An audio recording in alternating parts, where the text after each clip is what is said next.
Muli na namang nagpakilig sina KD Estrada at Alexa Ilacad sa social media.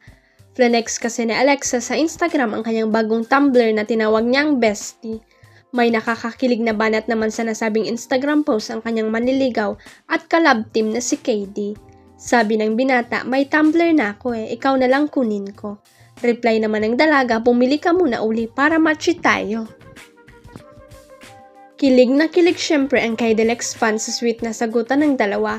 Komento ng isang fan, sana all gustong kunin.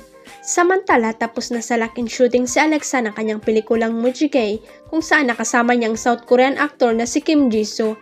Habang magkalayo nga sina KD at Alexa ay maraming fan nila ang nagre-request na magsama ulit ang dalawa sa isang proyekto at mukhang malapit na nga itong matupad. Balita ng Abante kasama ang Kidelex Love Team sa isang exciting project. Hybrid pala ang training ng Kim Chiu na aniya hindi lang naman para sa kanyang katawan, kundi pati na rin sa mental factor na pagtakas na rin sa ingay ng paligid. Exercise is not just for your body but also a significant mental factor. Working out is also my form of escape from all the noise.